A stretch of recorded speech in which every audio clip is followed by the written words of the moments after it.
You have been wishing for a long time, wishing the anxiety would quiet, wishing the right opportunities would appear without so much struggle, wishing your body would feel like yours again, your relationships would deepen, your work would finally matter. You close your eyes, send the desire upward, and wait. Sometimes, the waiting stretches into months, sometimes years, and the quiet exhaustion that follows is not just about the thing you still don't have. It is the cost of speaking to the most powerful part of yourself, in a language it was never built to obey. Your subconscious mind is not a polite listener waiting for better wishes. It is a vast, loyal, intelligent inner operating system running beneath every thought you notice and most of the ones you don't. It governs your energy, your habits, your emotional reactions, and the opportunities your attention even allows you to see. Like any operating system, it does not respond to vague hopes or careful requests made from the feeling of lack. It responds to clear commands issued with authority. When the command is precise, emotionally alive, and spoken in the present tense as if already true, the system moves. When the input remains a wish, the old programs simply keep running. Consider Maya. For nearly a decade, she carried the same quiet wish to feel healthy and awake in her own body again. Chronic fatigue had become her normal. She read every book, tried every protocol, whispered every morning affirmation, while her shoulders stayed tight and her mind stayed foggy. I wish I had more energy. I wish my body would cooperate. The wishing became background music to her days. One afternoon, after another specialist offered no real path forward, she sat in her parked car, and something inside her refused to continue the old pattern. She stopped asking. She placed both hands on the steering wheel and spoke to the part of her that had been listening the entire time. My body knows how to restore itself. Every system within me is receiving precise instructions to return to vibrant health right now. I direct this process with clarity and trust. She did not feel dramatic. She felt resolved. She repeated the words once more, not from hope, but from the steady tone of someone who had finally taken the seat of authority. Over the following months, her energy returned in ways no supplement had managed. Not because a single sentence performed magic, but because she had finally given her inner operating system a program it could actually execute, instead of another polite request it had learned to ignore. Most of what travels under the name of manifestation today is still wishing, wearing better clothes. Vision boards filled with pictures of a life that still feels far away. Affirmations spoken, while the body quietly signals the opposite reality. I am abundant, offered from the tight chest of someone counting bills. Your subconscious does not argue. It simply continues running whatever code dominates your inner signal. And the dominant signal in most wishing is still lack. The feeling that the thing you want is not here yet. Neuroscience has shown us what ancient wisdom traditions understood in different language. The deeper mind does not sort wishes from commands by the prettiness of the words. It sorts by emotional charge, by present tense conviction, and by the authority behind the instruction. A wish carries the vibration of someone still waiting. A command carries the vibration of someone who has already decided. This book exists for one reason: to teach you how to stop negotiating with your own mind and start directing it. You will learn to speak to your subconscious in the only language it reliably obeys: clear, emotionally charged, present tense commands, issued from the position of its true master, not from the place of the beggar, from the place of the one who actually runs the system. When that shift happens, Your loyal inner servant stops waiting for clearer instructions. It gets to work rearranging your attention, your choices, your energy, and eventually your outer circumstances. Not because you finally wished hard enough, because you finally spoke with the authority you were always meant to hold. Before we go any further, I want you to experience the difference for yourself. Think of one area where you have been carrying a persistent wish. Pause this recording now. Place both feet on the floor and take 3 slow breaths.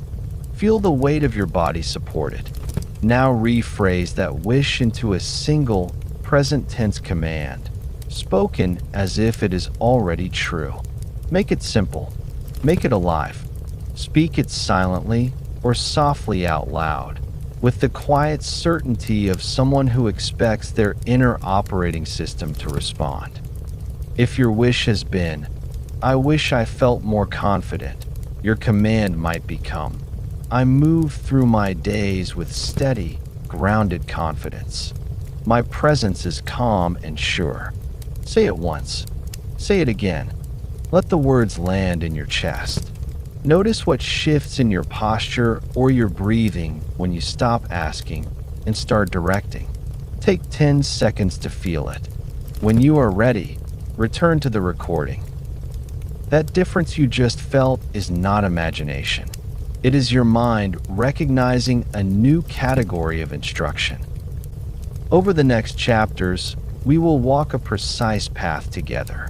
In Chapter 1, you will see exactly how your subconscious functions as an intelligent inner operating system and why most conscious desires never reach it. In Chapter 2, we will look honestly at the hidden cost of the wishing habit and how it quietly reinforces the very patterns you want to change. Chapter 3 reveals the anatomy of a command that actually rewrites inner code. What makes certain words land with power while others dissolve? In Chapter 4, we explore how to charge those commands with the emotional fuel your system requires, to treat them as non-negotiable instructions. Chapter 5 gives you the daily practices for installing new code, so the shift becomes automatic rather than occasional. And in Chapter 6, we examine what it means to stop identifying as someone still trying to manifest, and to begin living as the conscious commander of your own mind and reality. Before we step into Chapter 1, mark this moment as the true beginning. Pause the recording again. Sit a little taller. Rest one hand on your heart if that feels natural, and issue this command to your subconscious with quiet authority. I am no longer a wisher waiting for change. I am the commander of my inner code. From this breath forward, I speak with clarity, and my mind responds with power and precision.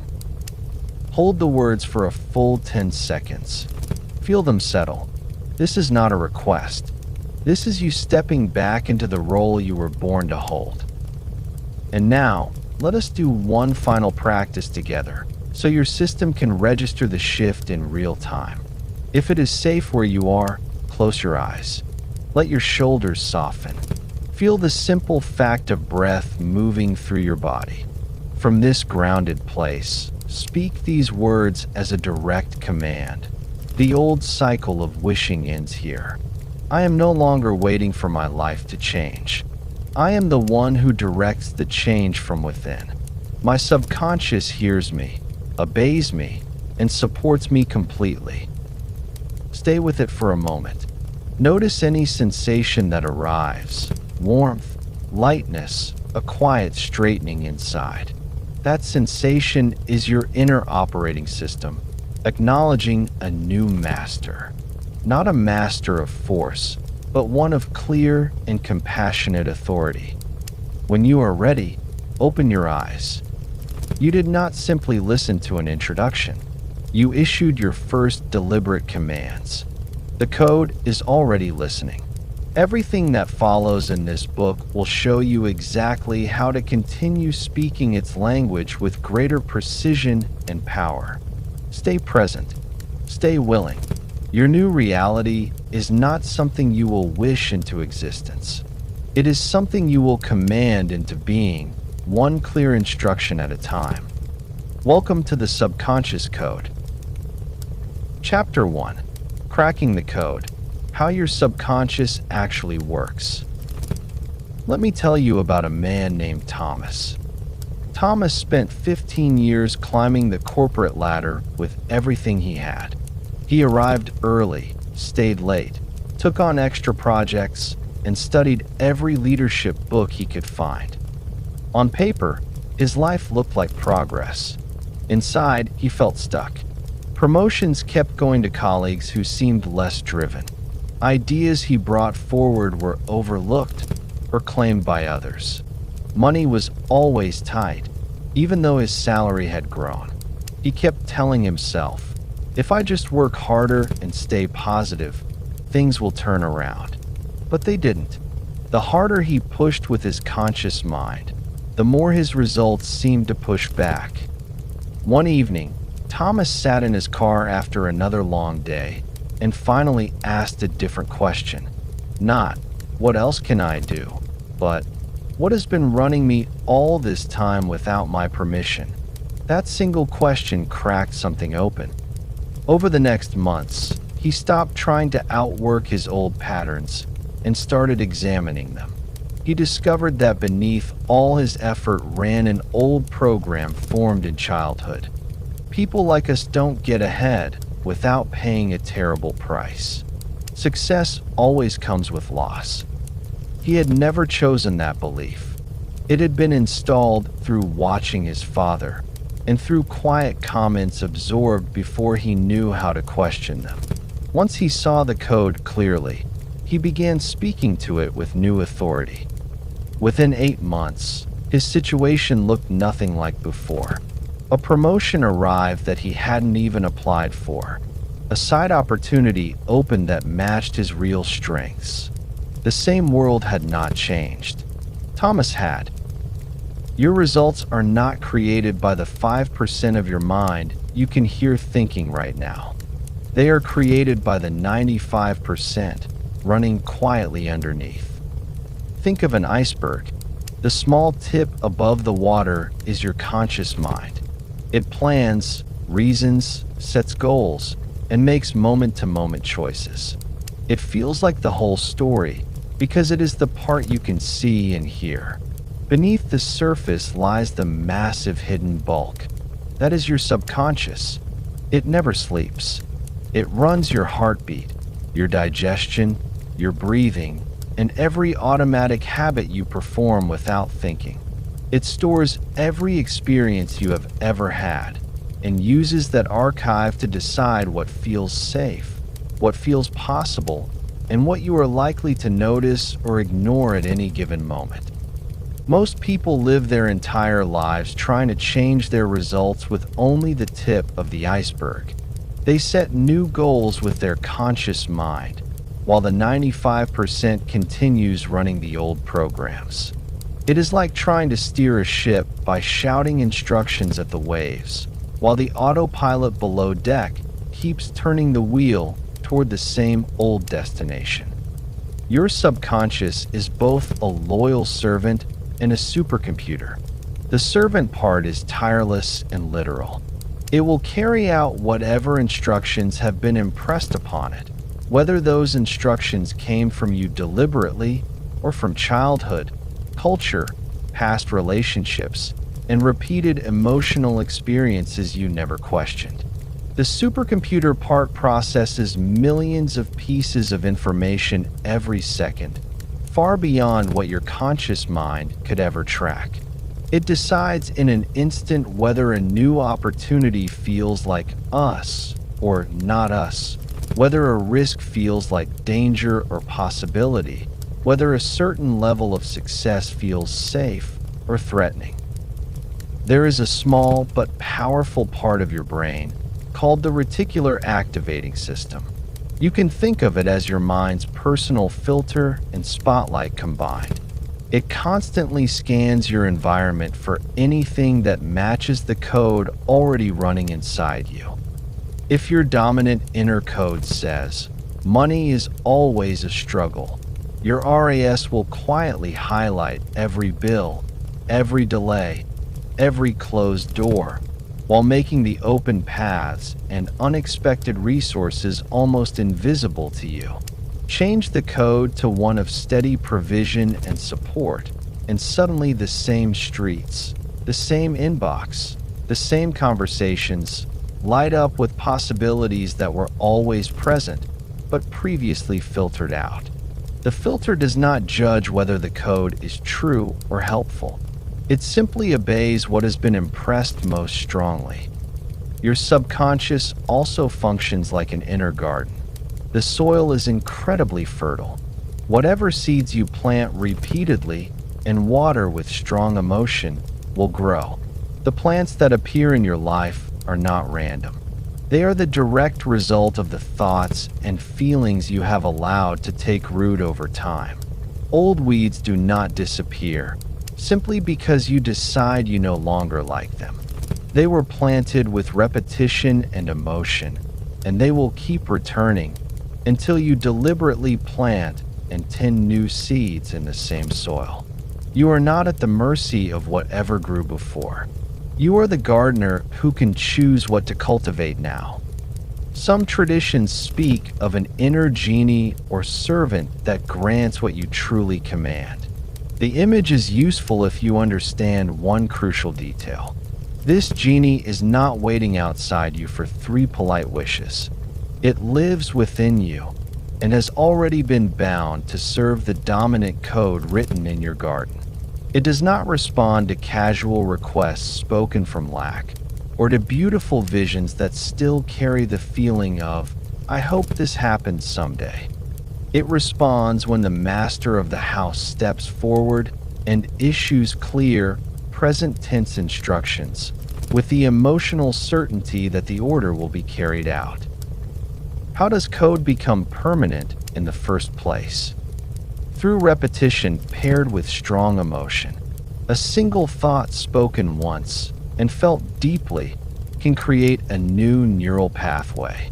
When that same thought is repeated with feeling over days and weeks, the pathway becomes stronger, more automatic, and eventually feels like simple reality.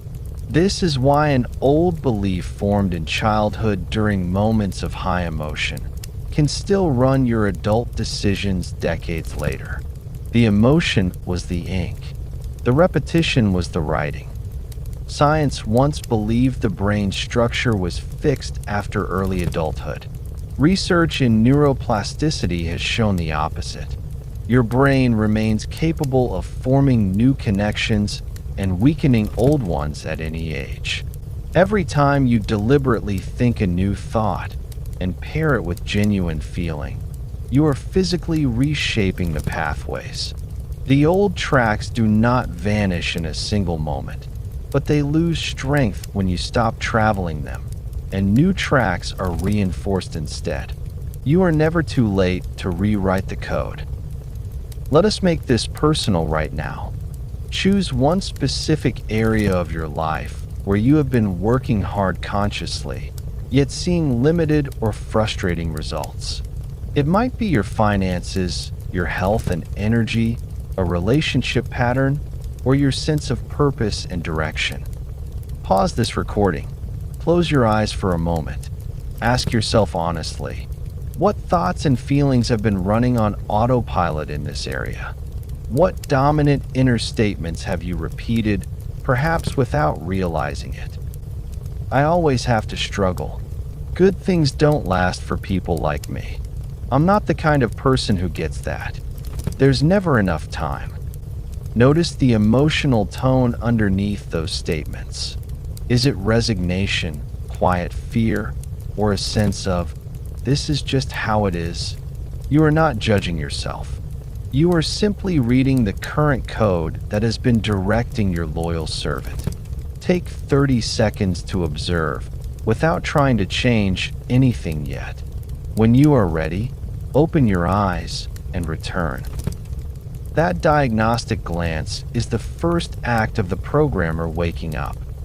Now, I want to take you into a short guided visualization so you can experience your own access to the control room.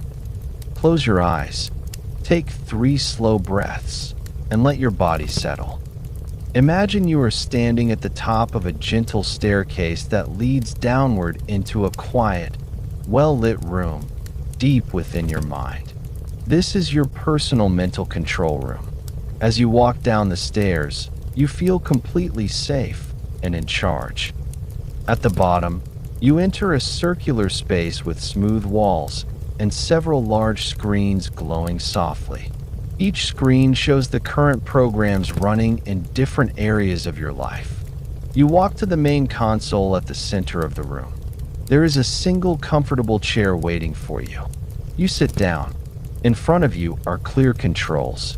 You notice one screen displaying the area you chose earlier for the diagnostic. You see the old statements and emotional tones running there like lines of code. You realize with quiet certainty that you have full access. You are not a visitor. You are the programmer. You can delete lines that no longer serve. You can write new lines that reflect the life you actually want to live. You do not need to do anything dramatic right now. Simply sit in the chair and feel the truth of your position. You are inside the system. You have always been inside. The loyal servant has been waiting for instructions from the one who actually holds authority. Take a slow breath and let that knowing settle in your chest. When you are ready, open your eyes and come back to this room. You just experienced something most people never consciously do. You stepped out of the small tip of the iceberg and into the control room where the real power resides. This is why wishing has never been enough to change your code. A wish is spoken from the 5%. It is the conscious mind standing at the top of the staircase, calling down politely, "I hope things get better down there." The loyal servant hears the tone of someone who still feels separate from the power. It continues running the programs that were installed long before you learned to question them. A command, by contrast, is issued from inside the control room. It carries the frequency of the one who belongs there. It is clear. It is present tense. It is emotionally charged with the certainty that the instruction will be followed. The servant does not debate. It does not negotiate. It executes. In the chapters ahead, we will learn exactly how to write and install those commands, so they become your new permanent code. But first, you had to see the room. You had to remember that you are already the programmer. The code is listening. The only question left is what you will choose to write next. Chapter 2. The Fatal Flaw of Wishing. Why hope without command changes nothing. Sophia had done everything the books and teachers told her to do. For 3 full years, she practiced manifestation with sincerity and discipline. She created a beautiful vision board filled with images of a calm, abundant life. Every morning, she wrote affirmations in her journal. "I am peaceful. Money flows easily to me. I am worthy of deep love." She meditated, visualized the feelings of already having what she wanted, practiced gratitude, and even spoke her desires out loud during new moon rituals. She hoped with all her heart that the universe would finally hear her and deliver. Yet, her anxiety remained a constant companion. Her savings account stayed thin. The relationship she longed for never arrived. She began to wonder if she was broken, or if the teachings simply didn't work for people like her. The more she hoped, the heavier the disappointment felt. One afternoon, after another wave of anxiety left her exhausted on the couch, Sophia stopped. She put the vision board away. She closed the affirmation journal, and she asked a different question. What if all this hoping has been keeping me exactly where I am? That question changed everything. Sophia began to notice that every affirmation she had spoken still carried the quiet background feeling of, "I don't have this yet." Every visualization ended with a subtle exhale of, "Please let this be true." She had been speaking to her own mind from the position of someone still waiting. When she finally shifted out of hoping and into commanding, her nervous system responded differently. She stopped asking her subconscious for peace and began directing it. "My nervous system is regulated and calm right now. I respond to life from steady strength. Peace is my natural state." She spoke the words with the tone she used when she was truly in charge of something important. Within weeks, the baseline of her days began to change. The anxiety attacks grew less frequent and less intense. She slept through the night for the first time in years. Money started arriving through unexpected channels. She did not wish harder. She stopped wishing altogether and started giving her inner operating system clear orders from the seat of authority. Wishing feels spiritual and hopeful. That is exactly why it keeps so many sincere people stuck. Wishing is passive by nature. It places the power outside of you and asks an external force to intervene on your behalf. Your subconscious does not operate as an external force, waiting to be persuaded. It is the internal operating system already running your life. When you wish, you are essentially sending a polite suggestion to the very system that has been programmed by everything you have repeated and felt before. The system receives the suggestion, checks it against the existing code, and usually continues doing what it was already doing. Wishing is almost always rooted in lack. Even when the words sound positive, the emotional tone underneath often says, "I do not have this. I want this. Please bring it to me." Your subconscious is literal and highly attuned to emotional signals. It hears the lack more clearly than the pretty words. It then continues generating experiences that match the dominant signal of not having. This is not punishment. It is simple obedience to the strongest program running. Wishing also lacks emotional authority. Think of the difference between a guest in a house making a polite request and the owner of the house giving a direct order. The loyal servant may hear the guest. It may even nod kindly, but it waits for instructions from the one who actually holds authority. Most wishing carries the frequency of the guest. It is soft, hopeful, sometimes desperate.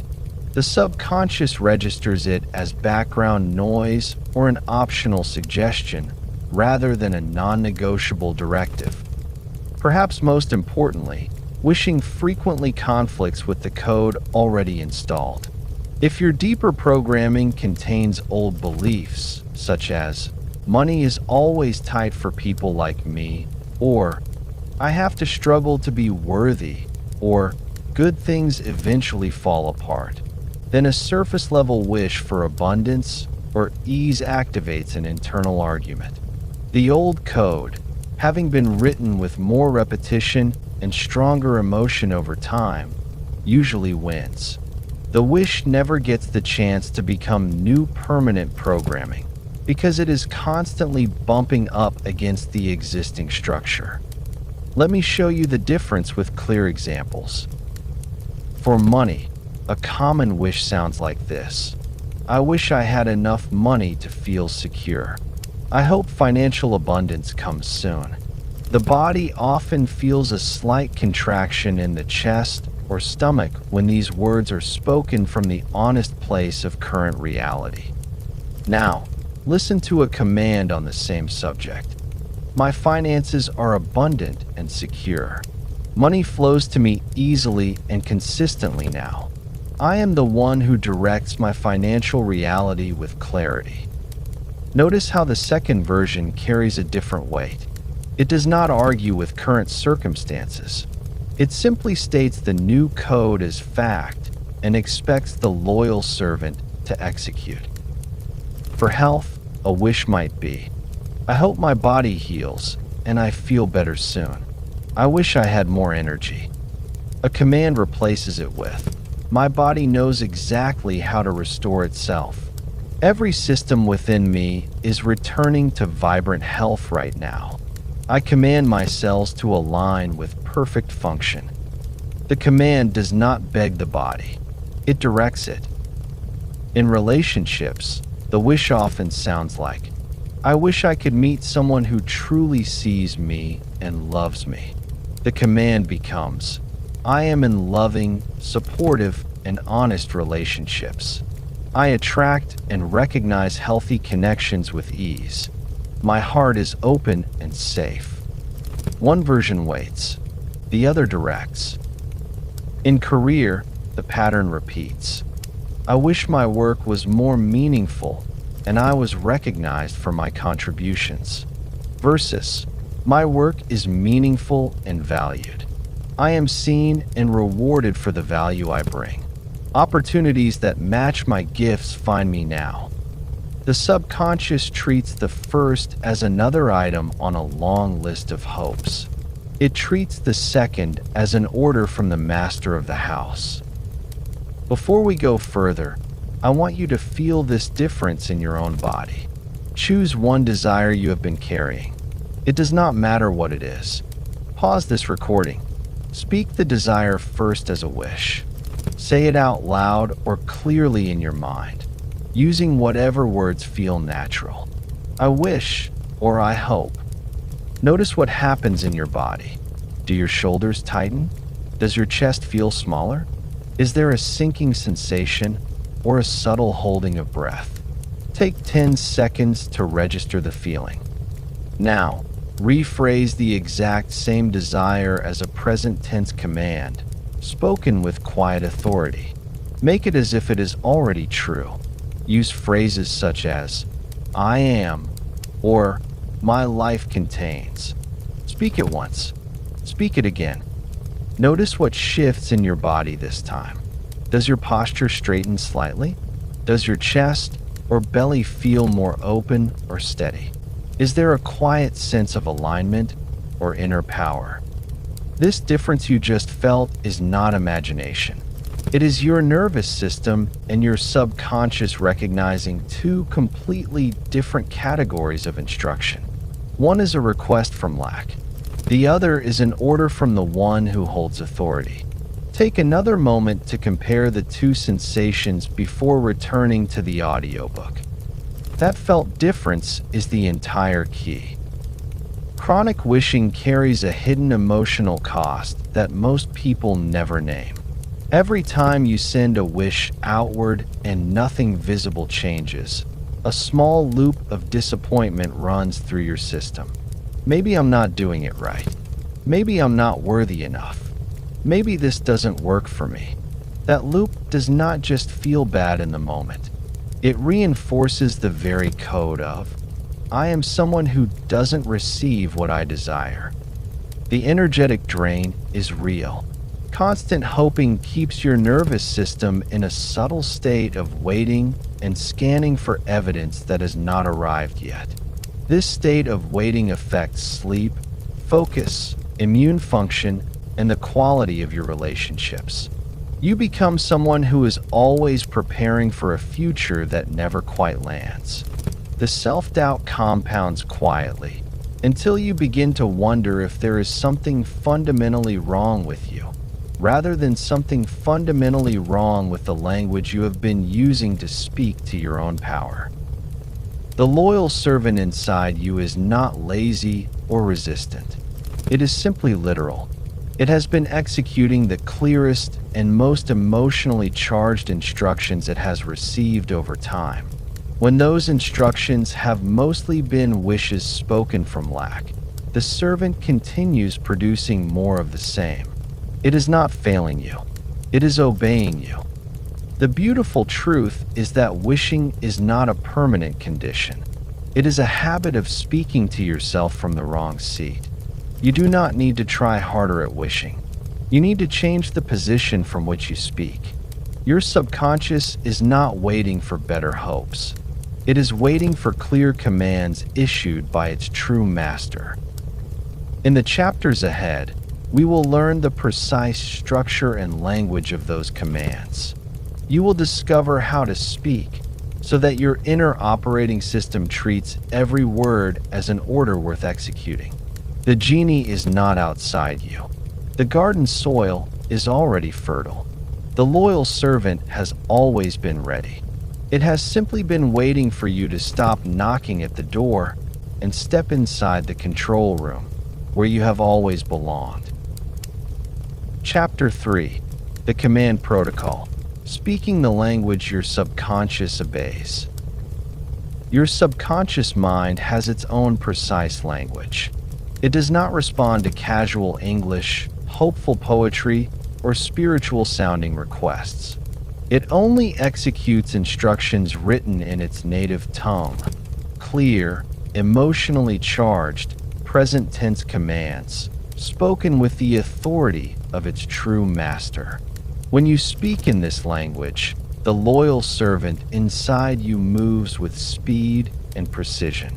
When you speak in any other language, it registers your words as background noise or polite suggestions and continues running the programs already installed. Most people never learn this protocol. They keep sending messages their own operating system cannot fully process. Today, you will learn the exact syntax your subconscious obeys. There are 5 pillars that turn ordinary statements into executable code. These 5 elements together form what I call the command protocol. When all 5 are present, your words land with the weight of an order from the one who actually runs the system. Miss even one, and the command loses power. Let me walk you through each pillar so you can begin using them immediately. The first pillar is present tense authority. Your subconscious does not live in the future. It operates in the eternal now. When you say, "I will be confident," or "I want to feel secure," you are instructing your inner operating system to keep the desired state in the future. The servant hears "not yet" and continues protecting the current reality. Shift to present tense, and the entire signal changes. I am confident and clear when I speak. My finances are secure and abundant right now. The subconscious treats these statements as current reality and begins adjusting your attention, energy, and choices to match. The second pillar is emotional intensity and feeling as the compiler. Words alone are like source code that has not been compiled. Emotion is what compiles the code and makes it run. When you speak a command, while feeling its truth in your body, the message gains charge. The loyal servant recognizes emotional intensity as priority, a calm but deeply felt "I am safe and supported" carries more power than a shouted affirmation spoken from doubt. Feel the command in your chest, your belly, or wherever the truth of it lands. That feeling is the compiler turning text into executable program. The third pillar is vivid sensory imagery. Your subconscious processes reality through pictures, sensations, and inner movies, far more than through abstract concepts. When you add sensory detail to a command, you give the servant a clear picture to execute. Instead of, "I am healthy," you might say, "I wake up each morning with steady energy flowing through my body. My breath is easy and deep. I move through my day with lightness in my legs and clarity in my mind." The more specific the sensory detail, the more precisely the inner supercomputer can align your biology and behavior with the new code. The fourth pillar is repetition with conviction. A single well-formed command is powerful, but repetition with conviction builds new neural pathways until the new code becomes automatic. This is not mindless looping. It is deliberate practice, spoken with the same steady authority each time. Conviction means you do not argue with yourself while speaking. You do not add, "But what if it doesn't work?" underneath.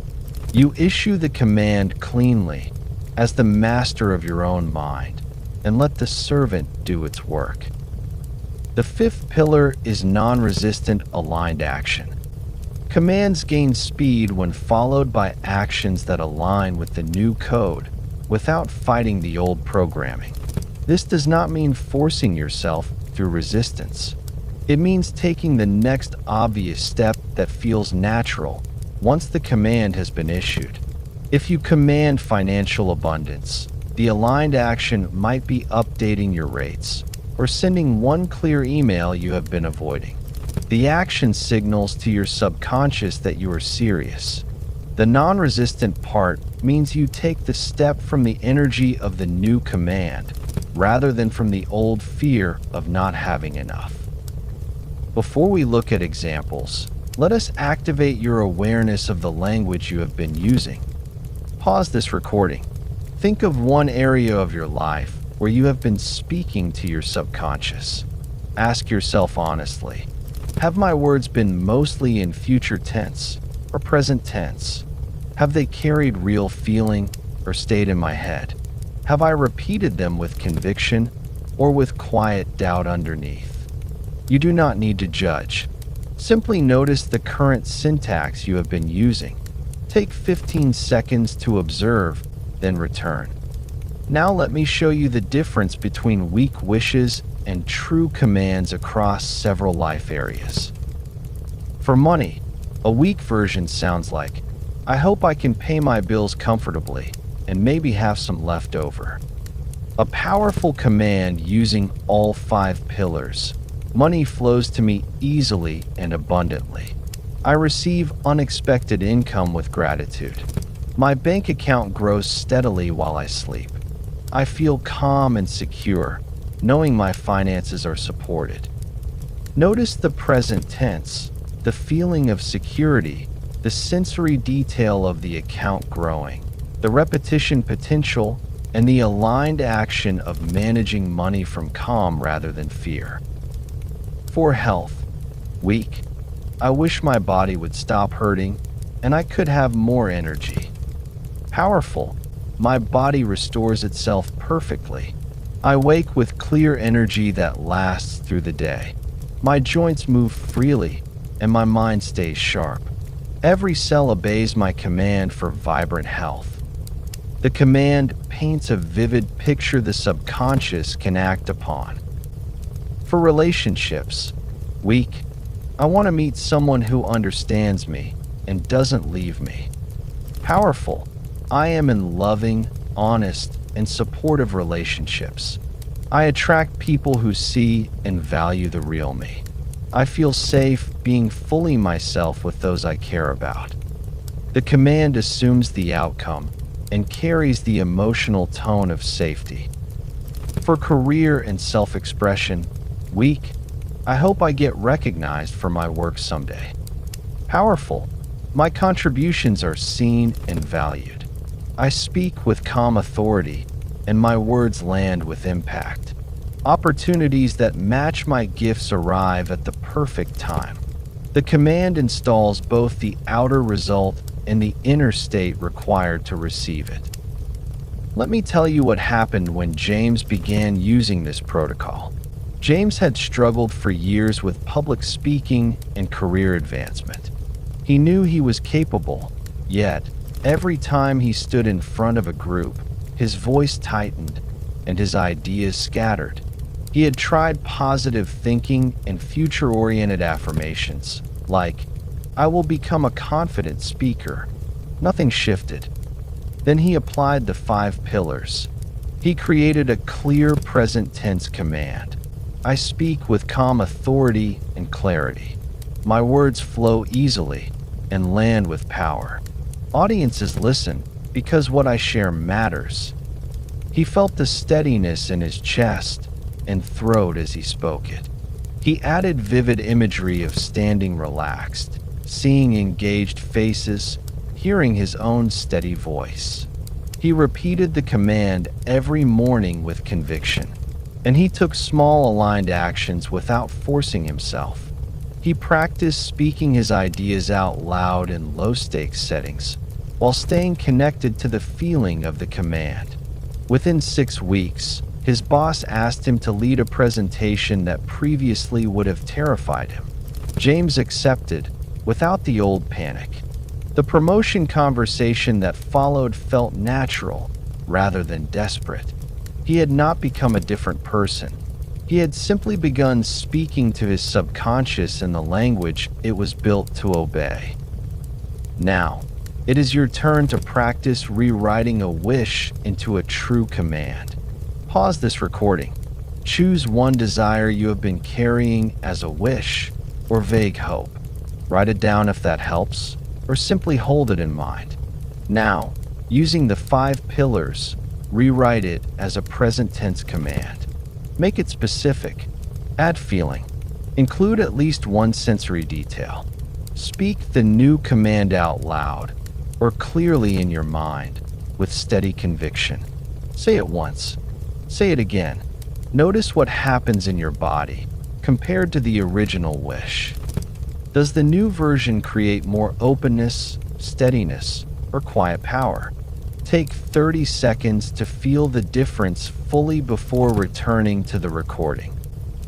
You just experienced the protocol in action. That felt shift is your subconscious recognizing instructions it can actually execute. Even with the best intentions, people make 3 common mistakes when they begin commanding. The first is issuing conflicting commands. You speak a powerful command in the morning, then spend the afternoon scrolling evidence that the old reality is still true. The subconscious receives both signals and defaults to the stronger, more emotionally charged one. The solution is consistency. After you issue a command, notice when old thoughts arise and gently return to the new command without fighting yourself. The second mistake is issuing commands from fear or desperation. I have to make this work or everything falls apart carries the frequency of threat. The loyal servant may interpret the fear as a command to protect you by staying small. Speak commands from the energy of already having the result, even when current circumstances have not yet caught up. The authority must come from the master position, not from the frightened servant. The third mistake is vague language. I want to be happy gives the subconscious nothing concrete to execute. Specificity is kindness to your own mind. The more precise the picture and the feeling, the faster the servant can arrange the inner and outer conditions required. Let us correct one potential mistake right now. Think of one command you have been using or would like to use. Pause and check it against the 3 mistakes. Is it present tense? Does it carry genuine feelings rather than fear? Is it specific enough for your subconscious to act on? If any element is missing, adjust it now. Speak the corrected version once with full conviction. Feel the protocol click into place. You now hold the operating manual for speaking to the most powerful part of your own mind. The 5 pillars are not complicated. They are simply the syntax your subconscious was always designed to recognize. When you use them, the loyal servant stops waiting for clearer instructions. It begins executing with the precision and speed it was built for. In the next chapter, we will turn our attention to the old code that may still be running beneath your new commands. You will learn how to locate the limiting programs installed long ago and how to clear them cleanly so your new commands have clear space to run without interference. The protocol you now understand will become even more powerful once the old conflicting instructions are removed. Your subconscious is ready to receive. It has always been ready. It has simply been waiting for you to speak its language. Chapter 4: Debugging the Old Code. identifying and releasing limiting beliefs. There was a woman named Lena who kept living the same painful story in different relationships. She would meet someone kind and interested, feel a spark of hope, and then slowly, the connection would shift.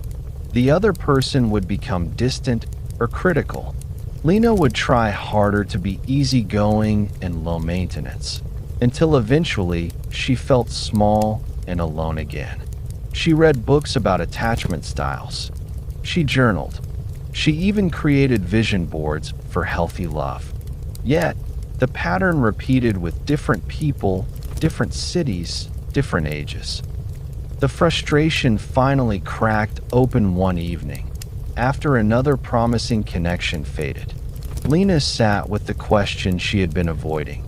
What code inside me keeps writing this same ending? What she found surprised her. Beneath the surface ran an old program installed when she was 7 years old.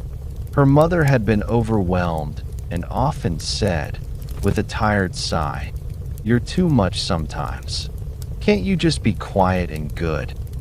Lena had absorbed the message as fact. The subconscious code became, "I am too much. If people see the real me, they will leave." Every time a relationship deepened, that old line of code activated. Lena would unconsciously pull back or over-accommodate to avoid being too much. The loyal servant inside her was simply executing the oldest, most emotionally charged instruction it had ever received. Once Lena saw the code clearly, she could finally stop blaming herself or the other person. She could begin to debug it. Your recurring patterns are not random bad luck. They are reliable output from old code, still running in your mental operating system. The same money shortage that appears every time you start to relax. The same health flare-up whenever you step into more visibility. The same self-sabotage right before something good arrives. These loops are not proof that you are broken. They are evidence that an old program is still active and doing exactly what it was written to do. Learning to identify that old code does not require digging through every childhood memory. 3 gentle signals will show you where the limiting programs are still running. First, notice your emotional triggers. When something small produces a disproportionately strong reaction, sudden anger, shutdown, anxiety, or the urge to prove yourself, that intensity usually points to old code being activated. The trigger is not really about the present moment. It is the loyal servant reacting to an old instruction that feels threatened. Second, track recurring themes across different areas of life. Do you always end up financially tight right when you begin to feel stable? Do the same arguments appear in every close relationship? Do you consistently lose motivation after initial progress? These repeating themes are not coincidences. They are the visible fruit of invisible roots. Third, listen for automatic, "I am" statements that feel like simple facts. "I'm just not good with money. I always get overlooked. I can't handle too much success. People eventually leave." When these statements arise without conscious choice, you are hearing the old codes speaking through you. Write them down exactly as they appear. These statements are the actual lines of programming you will later overwrite. Before we go further, let us locate one signal in your own system. Pause this recording. Think of the last time you felt a strong emotional reaction that seemed bigger than the situation deserved. Or notice a theme that keeps appearing in your life despite your efforts. Or listen for an "I am" statement that feels automatic. You do not need to solve it yet. Simply name what you notice. Take 20 seconds to observe without judgment, then return. Old code resists change for a very good reason. It was often installed during moments of high emotion, when your younger self needed protection or belonging. The program may have helped you survive a difficult family, fit into a group, or avoid pain. The loyal servant does not know the program is outdated. It only knows it was given an instruction and has been faithfully carrying it out for years. When you attack the old code with force or shame, the servant interprets the attack as danger and holds the program even more tightly. This is why forcing change often creates more resistance. The compassionate approach works better. You acknowledge the old code with respect. You thank it for trying to keep you safe.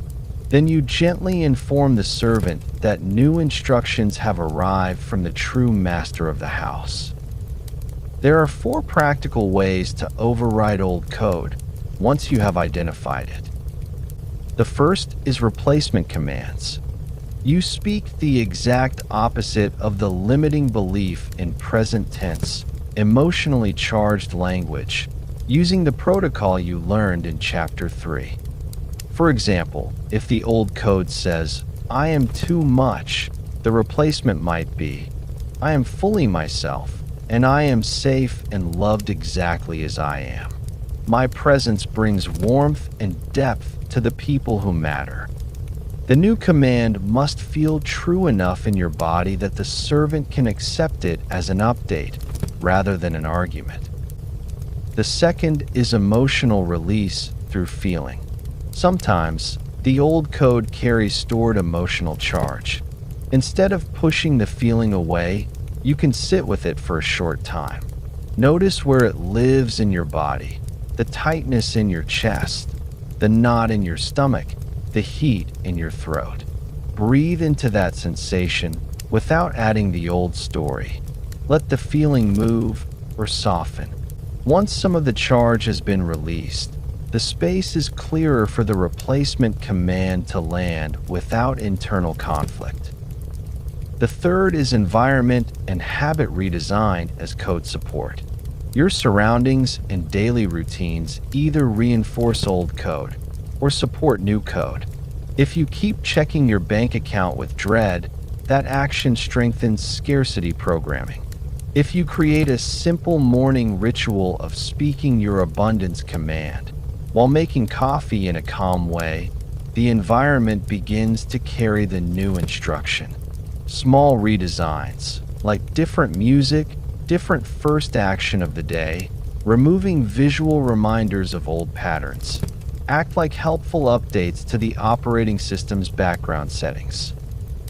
The fourth is commanding during theta states.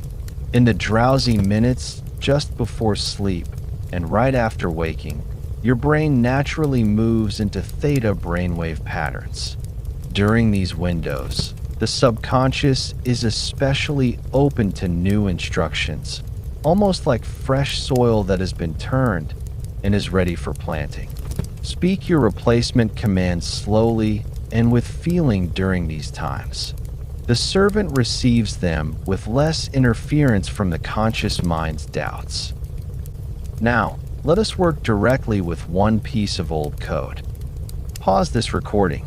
Bring to mind one limiting belief or "I am" statement you identified earlier, or choose one that feels alive right now. Say it gently to yourself once.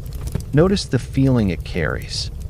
Now, craft its replacement using present tense authority, emotional charge, and at least one sensory detail. Speak the new command out loud or clearly in your mind. Say it again with steady conviction. Feel what shifts in your body when the new instruction replaces the old one. Take 30 seconds to let the replacement settle, then return. You have just performed a small but powerful act of debugging. The loyal servant has received an update. Here is what happened for Lena once she began this work. She identified the old code, "I am too much," and its replacement, "I am safe and loved exactly as I am. My full presence is a gift to the right people." She spoke the new command every night in the theta window before sleep, and every morning upon waking. When old triggers arose, the urge to shrink or over-explain, she noticed the feeling in her body, breathed with it for a minute, then gently repeated the replacement command. She also changed one small habit. Instead of immediately texting to smooth things over when she felt anxious, she paused and spoke her command first. The pattern did not disappear overnight, but within 3 months, the relationships she attracted felt different. The people she met seemed more able to meet her fully. When minor conflicts arose, she stayed present instead of disappearing. The old code had lost its automatic power because she had consistently overwritten it with new instructions issued from authority. You do not have to excavate every old program at once. One identified and replaced piece of code at a time is enough. Each time you do this work, you are reclaiming authority over your own mental operating system. The servant is not your enemy. It is simply waiting for clearer, more current instructions from the one who actually lives here now. With the old code located and gently overwritten, the next step is to install and strengthen the new code until it becomes your automatic way of operating. In Chapter 5, you will learn a simple daily ritual that turns commanding into a consistent practice. This ritual will help the new programs take root deeply, so your outer life begins to reflect the updated inner code without constant effort. The debugging work you are doing now creates the clean space. The daily ritual will keep the new code running smoothly. Your subconscious is already responding to the authority you are learning to hold. Keep going. The patterns that once felt permanent are becoming optional. Chapter 5: Installing New Commands. Your daily ritual for transformation. New code does not install itself through occasional inspiration or beautiful moments of insight. Your mental operating system requires consistent, deliberate installation, the same way fresh software needs regular updates to run without glitches, and the same way a garden needs daily water and attention for new seeds to take root and grow strong. One powerful command, spoken once, may create a spark of possibility.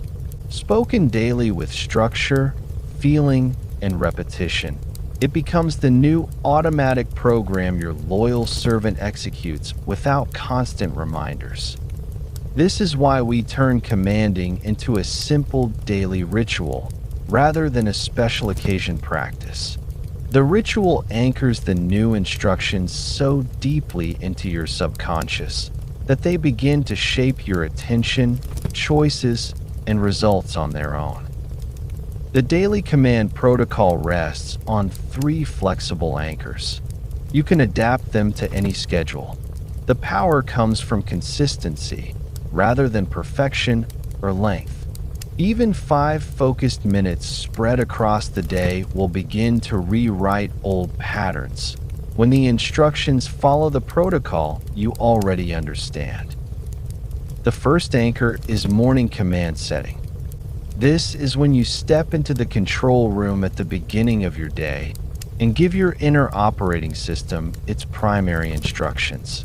In those first minutes after waking, before the noise of the world rushes in, speak 2 or 3 clear commands that set the tone for how you want to move through the hours ahead.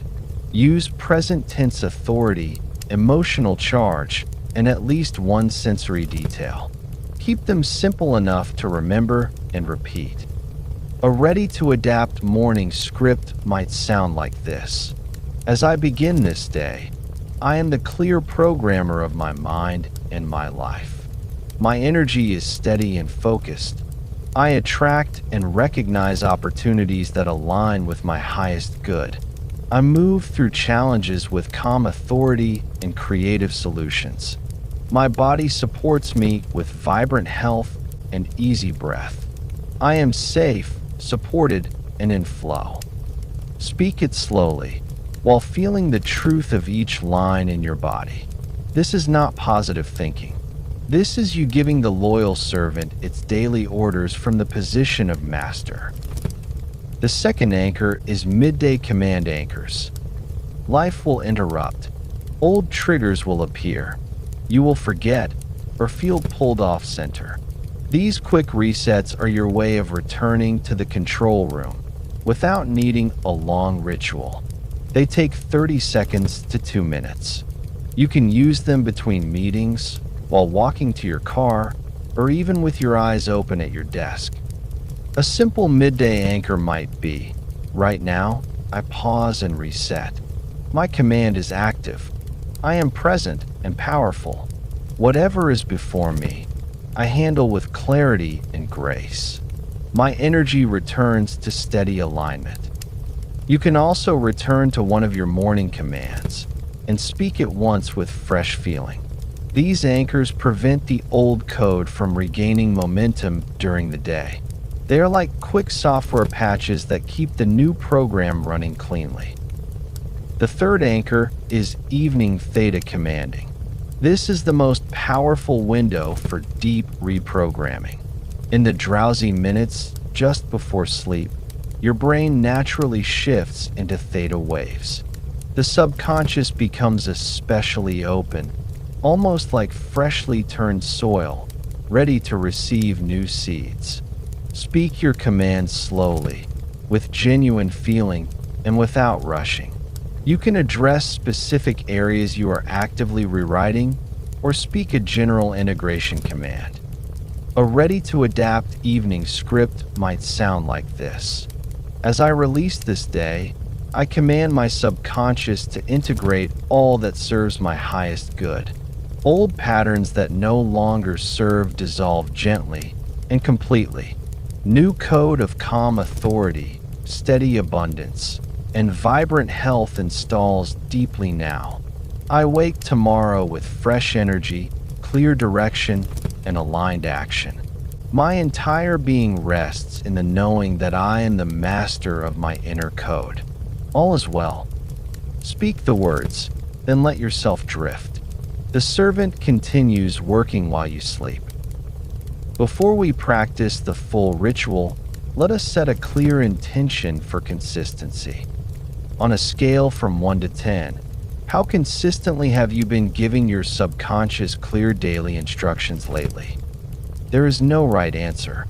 This is simply data for the programmer. Now, speak this simple command with quiet authority. I release all stories of inconsistency and install gentle, steady daily commanding as my natural way of being. My ritual supports me without pressure or perfection. Feel the words land. Take 10 seconds to notice any shift in your chest or shoulders, then return. Now, let us walk through a complete mini version of the daily ritual together, so you can experience how it feels and begin using it immediately. This guided practice combines elements of all 3 anchors. You can do the full version in the morning or evening, or shorten it to just the parts that fit your moment. Find a comfortable position where you can be undisturbed for a few minutes. Close your eyes, take 3 slow breaths, and let your body settle. We begin with morning command setting. Choose 1 or 2 areas of your life you want to strengthen today. In your mind or out loud, speak a present tense command for each area, using feeling and at least 1 sensory detail. For example, my mind is clear and focused. Ideas and solutions arrive easily. I feel steady energy moving through my body as I move through this day. Speak your own version now. Take your time. Say it once more with quiet conviction. Now we move into a midday style reset. Imagine you are pausing in the middle of a busy day. Place 1 hand on your heart or belly if that helps you feel present. Speak this simple anchor. Right now, I reset. My command is active.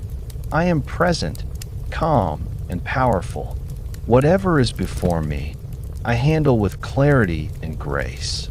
My energy returns to steady alignment. Feel the words move through your body. Notice any softening or straightening that occurs. Finally, we enter evening theta commanding. Slow your breathing even more. Let your body become heavy and relaxed, as if you are already drifting towards sleep. Speak this integration command slowly and with deep feeling. As I release this practice and this day, I command my subconscious to integrate all that serves me. Old patterns that no longer serve dissolve gently. New code of clarity, authority, and aligned action installs deeply now. I wake with fresh energy and clear direction. My entire being rests in the knowing that I am the master of my inner code. All is well. Stay in this relaxed state for 10 more seconds. Let the words continue echoing inside. When you are ready, open your eyes and return to the recording. You have just completed a full mini daily ritual. This is the practice that turns sporadic commanding into lasting transformation. Even with the best intentions, obstacles will appear. You will forget. Life will become busy. Old resistance will surface and try to convince you the ritual is not working or is too much effort. These moments are not failures. They are simply the old code attempting to maintain its position. When you forget, simply begin again, without the story that you have failed or that you are bad at consistency. The loyal servant responds far better to gentle redirection than to self-criticism. A single compassionate command can reset the day. I release all judgment about forgetting and return to my ritual with ease. Each time I begin again, the new code grows stronger. When resistance or busyness arises, keep the ritual flexible rather than rigid. Some days the full version takes 5 minutes. Other days, a single midday anchor spoken while walking is enough. The power lives in the intention and the feeling, not in the length or perfection of the practice. You are not trying to force the old code into submission. You are consistently feeding the new code until it becomes the stronger, more automatic program. If any part of you feels resistance to this daily commitment, pause now and speak this command with steady authority. I install gentle consistency without perfection. My daily ritual supports my transformation with ease and compassion. I am patient with myself as the new code takes root. Each repetition makes the protocol stronger and more natural. Feel the truth of these words settle in your chest. This command itself becomes part of the ritual that keeps you moving forward without self-judgment. With this daily ritual in place, the new code you have been learning to write moves from occasional inspiration into automatic operation. The loyal servant no longer waits for random moments of clarity. It receives clear instructions every day and executes them with increasing precision. In the final chapter, we will explore how to bring this commanding presence into every area of your life, so that work, relationships, health, creativity, and inner peace all begin to reflect the updated inner code. You will no longer be someone trying to manifest change. You will be someone living as the conscious programmer of your own reality. The ritual you now hold is the bridge between the work we have done and the life that is waiting to emerge. Keep tending it. The garden is already responding. Chapter 6. Living as the Commander. Integrating command into every area of life. You have learned to issue commands. Now, the deeper shift arrives. The real transformation is not in doing commands occasionally, but in becoming the one who commands as your natural identity. The control room is no longer a place you visit when you remember or feel inspired. It becomes the seat you occupy by default. From this position, commanding is no longer a technique you apply to life. It is the way you move through life. Your loyal servant no longer waits for instructions, because the standing orders have been updated, and the new code runs in the background as your automatic way of being. This is what it means to live as the commander, rather than as someone still trying to manifest change. When this identity settles in, commanding becomes effortless and integrated across every area. In health, you no longer plead with your body to feel better. You direct it from the quiet, knowing that your cells respond to clear instructions. A simple morning command, such as, "My body restores itself perfectly. I wake with steady energy and easy breath," becomes as natural as brushing your teeth. The servant rearranges your choices, sleep patterns, and even the opportunities for movement that appear in your day. In wealth, money and resources stop feeling like something you must chase or beg for. You command from the identity of someone whose inner code already includes steady provision. Synchronicities such as unexpected income, timely offers, or the right person appearing with the right opportunity are no longer surprising coincidences. They are simply the operating system confirming that the new code is active and delivering results in the most efficient way available. In relationships, you no longer wish for the right people to appear or try to fix the ones who are present. You command from the identity of someone who naturally attracts and recognizes mutual, respectful connection.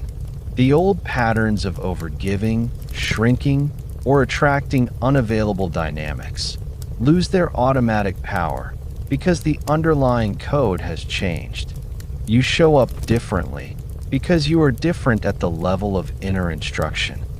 In creativity and purpose, flow states become more frequent because the code no longer contains blocks that say, "I am not talented enough," or "My work doesn't matter."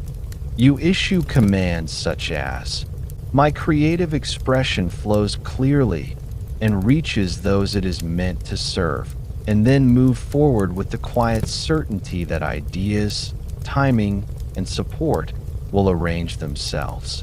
Purpose stops feeling like something you must search for and begins to feel like something you are already living, while the servant handles the outer details.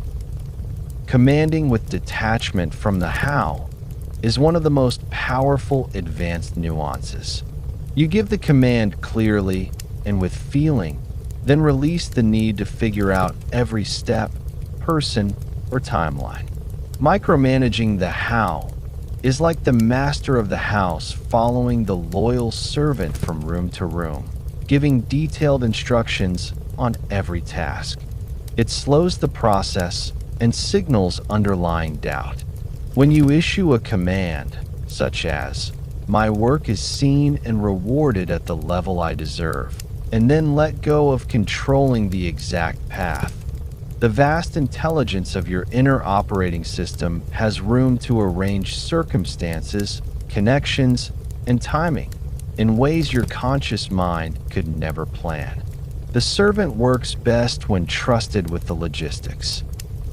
Synchronicities become valuable feedback from the code itself. When helpful people appear without effort, when you happen to read the exact information you need, or when doors open that previously felt closed, recognize these moments as your operating system confirming alignment. They are not random magic. They are the loyal servant reporting back, order received, adjustments in progress. When synchronicities feel absent or obstacles increase, treat them as data rather than punishment. The code may be highlighting a remaining limit or inviting a refinement in your command. You simply notice, debug if needed, and continue issuing clear instructions. Plateaus are not failures. They are debugging opportunities. When progress in any area seems to stall despite consistent commanding, the old code is often surfacing one last time, or a subtle conflict remains in your instructions. Use the identification skills from earlier chapters. Ask what automatic thought or emotional tone is still running underneath. Override it with a fresh command issued from your commander identity. Plateaus almost always precede a deeper level of integration when you meet them with curiosity rather than frustration. Using commands ethically when they involve other people requires clear boundaries. You have full authority over your own inner code and your own experience. You can command, "I am surrounded by loving, supportive, and respectful relationships," or "I attract and recognize mutual connection with ease." These instructions shape what you notice, how you show up, and what you allow. But you cannot ethically command another person's free will. Instructions such as, "This specific person must love me," or "change for me," create internal resistance and violate sovereignty. The loyal servant will not cleanly execute commands that attempt to override another's choice. Keep your commands focused on your own alignment and the quality of connection you are available to receive and offer.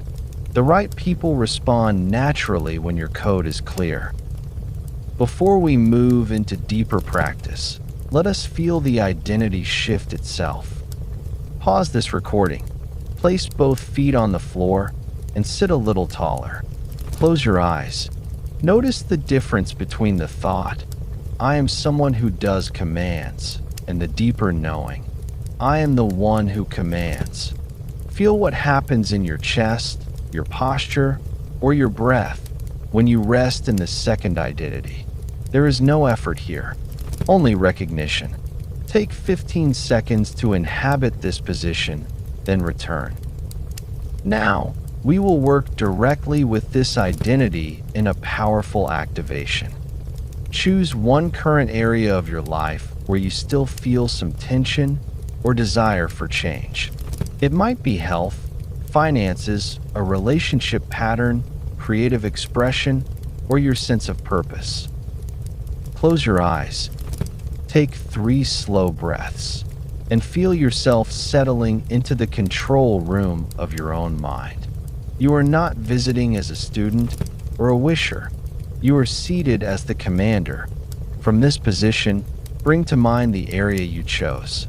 Feel the quiet authority that belongs to you here. Now, issue a clear, present tense command for this area, while fully inhabiting the identity of the one who commands, rather than the one who wishes. Speak it slowly and with genuine feeling. For example, "I am the commander of my financial reality.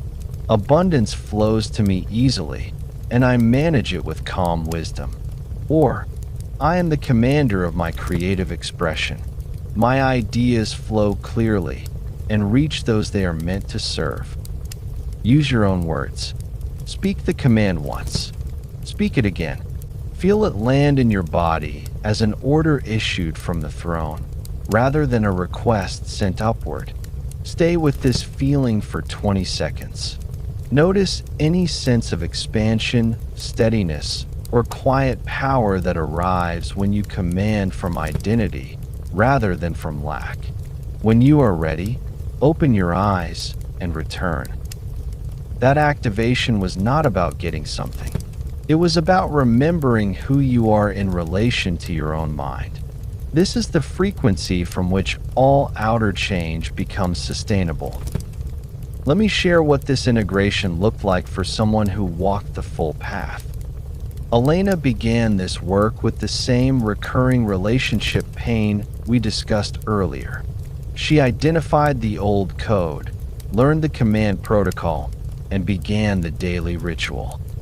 At first, she still felt like someone applying techniques to fix her life. Then something shifted. She stopped checking whether her commands were working and simply continued living from the identity of the commander.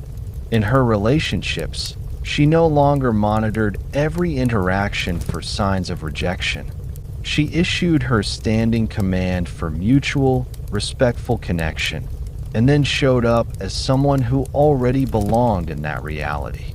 When old triggers appeared, she noticed them as data rather than proof that nothing had changed.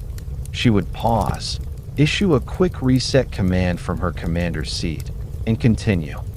Over time, the people she attracted and the way she responded to them changed so thoroughly that the old pattern became almost unrecognizable. She did not become a different person trying harder. She became the one who naturally lived inside the updated code. Her outer life simply caught up to the inner instructions she now held as identity rather than effort. You are reaching the same threshold. The techniques you have learned are not the destination. They are the training wheels that help you remember how to ride. Once the identity of the commander settles, the daily ritual becomes less like a practice you must remember and more like the natural way you begin and end your days. Synchronicities become ordinary feedback. Plateaus become interesting moments of refinement rather than reasons to doubt. Commands for your own life flow easily, while respect for others' sovereignty remains intact. You stop waiting for life to prove the code is working.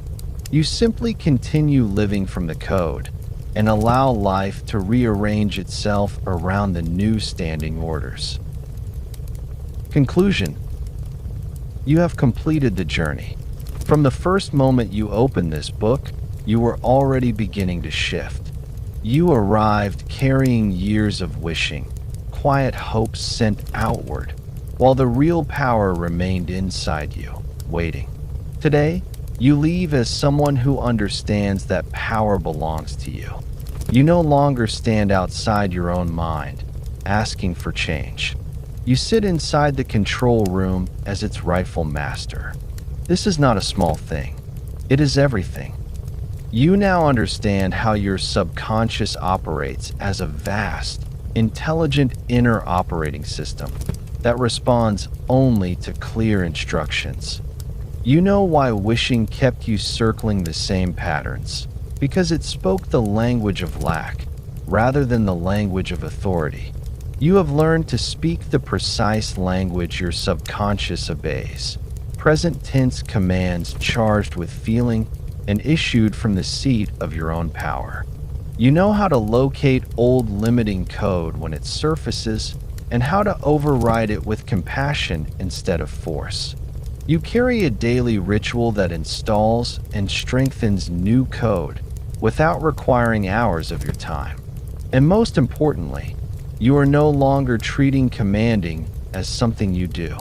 You are beginning to live as the one who commands, as your natural identity, rather than a technique you sometimes remember to use. Now, for our final activation together, we will seal this new identity with a short, complete ritual you can use for any desire or as part of your daily practice going forward. This is yours to keep. Close your eyes, take 3 slow breaths, and feel your body settle into the chair or the surface beneath you.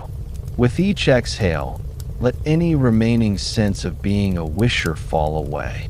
Feel yourself arriving fully in the control room. You are not visiting. You are home. Choose one area of your life where you are ready for clear movement. It can be anything that matters to you right now. Hold it gently in your awareness. From the quiet authority of the commander, speak a single present tense command that already assumes the outcome. Speak it slowly. Speak it with feeling. Let the words carry the certainty that your loyal inner servant will execute them. Once you have spoken the command, feel it land in your body. Notice any warmth, steadiness, or quiet power that arrives. When you issue instructions from identity, rather than from need. Now, consciously release the need to know exactly how it will unfold. Give the vast intelligence of your operating system permission to arrange the people, timing, and circumstances in the most efficient way. You have given the order. The servant knows what to do. Finally, place one hand on your heart and speak these closing words with gentle conviction. The code is active. I am the commander. It is done. Stay with this knowing for 10 more seconds. Let it settle into your chest like a new standing order. When you are ready, open your eyes and return. That ritual is now yours. You can use it in the morning to set the day, in the evening to integrate, or in any moment when you want to return to your authority. It requires no special conditions. Only you, your voice, and the decision to speak from the throne rather than from the waiting room. Imagine what becomes possible when this identity is no longer something you practice, but something you simply are. You wake in the morning, and the first words you speak inside are not wishes for the day to be kind. They are clear instructions for how your energy, focus, and opportunities will align. When challenges appear, you do not sink into old stories of limitation. You issue a quiet command and watch as solutions rise to meet you from places you could not have planned. Your body feels like a trusted partner rather than a project to manage. Your relationships deepen because you no longer shrink to be accepted or chase to be chosen. You simply command the quality of connection you are available to give and receive, then let the code do its work. Opportunities that once felt distant begin to appear with surprising ease, because your inner filter now highlights what matches your new instructions. This is not magic. This is the natural result of an operating system that has finally received consistent, authoritative updates from its true master. You have done the work. You have walked every step. The wishing has ended. The commanding has begun. And now the code belongs to you completely. The loyal servant is listening. The garden is ready. The control room is yours. Speak with authority. Live from the identity you have claimed. Command your reality, starting today. The code is now yours.